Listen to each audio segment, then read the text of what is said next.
ପିଲାମାନେ ଆଜି କୋଭିଡ୍-19 ଭୂତାଣୁର ଗଠନ ଓ ପୋଷକ ଶରୀରରେ ତାହାର ପ୍ରବେଶ ସମ୍ପର୍କରେ ଆଲୋଚନା କରିବା। କରୋନା ଭୂତାଣୁଗୁଡ଼ିକ ଗୋଲାକାର। ଏଗୁଡ଼ିକର ବ୍ୟାସ 60ରୁ 140 ନାନୋମିଟର। ଭୂତାଣୁଟିର ଅନୁବଂଶୀୟ ପଦାର୍ଥ ଏକ କୁଣ୍ଡଳୀଯୁକ୍ତ RNA ଦ୍ୱାରା ଗଠିତ। ତାହାକୁ ନ୍ୟୁକ୍ଲିଓକ୍ୟାପ୍ସିଡ୍ କୁହାଯାଏ। ଅନ୍ୟ RNA ଭୂତାଣୁଙ୍କଠାରୁ କରୋନା ଭୂତାଣୁର RNA ଟିକେ ଅଲଗା।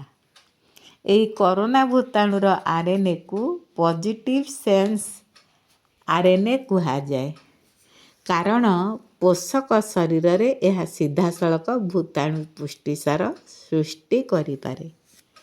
କରୋନା ଭୂତାଣୁ ସଂଗଠନର ସବୁଠାରୁ ସ୍ପଷ୍ଟ ଗଠନ ହେଉଛି ତାହାର ଉପରି ଭାଗ ବେଷ୍ଟିତ ସ୍ଫୀତ ଗଦା ଆକୃତିରେ କଣ୍ଟା ଭଳି ଅଭିବୃଦ୍ଧି ସମୂହ। ଭୂତାଣୁ ନିରୂପଣରେ ସେହି ଶ୍ୱେତସାରଯୁକ୍ତ ପୁଷ୍ଟିସାର ବା ଏସ୍ ପୁଷ୍ଟିସାର ବା ଭୂତାଣୁର ବାହ୍ୟ ଅଂଶ ବା ଆବରଣର ମୁଖ୍ୟ ଭୂମିକା ରହିଛି। ଭୂତାଣୁର ଶ୍ୱେତସାରଯୁକ୍ତ ପୁଷ୍ଟିସାରକୁ କ୍ୟାପ୍ସିଡ୍ କୁହାଯାଏ।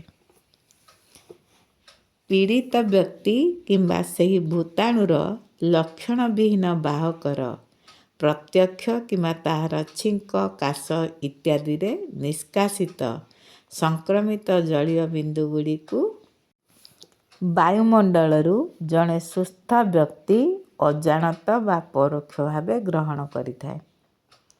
ଭୂତାଣୁଗୁଡ଼ିକ ତାପରେ ନାସାରନ୍ଧ୍ର କିମ୍ବା ମୁଖ ବାଟେ ବ୍ୟକ୍ତିର ଗଳା, ସ୍ୱରପେଟିକା ଦେଇ ଫୁସ୍ଫୁସ୍ରେ ପହଞ୍ଚନ୍ତି।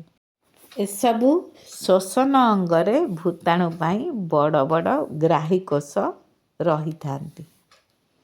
ସେହି ଗ୍ରାହୀକୋଷଗୁଡ଼ିକ ସହ ଭୂତାଣୁର କ୍ୟାପ୍ସିଡ୍ ସହବନ୍ଧିତ ହୁଅନ୍ତି।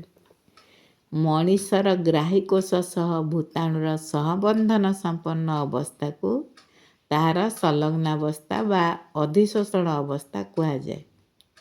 ତାପରେ କେତେକ ସନ୍ତରକ ବା ଏଞ୍ଜାଇମ୍ ସାହାଯ୍ୟରେ ଗ୍ରାହୀକୋଷ ଭିତରକୁ ଭୂତାଣୁ ପ୍ରବେଶ କରେ।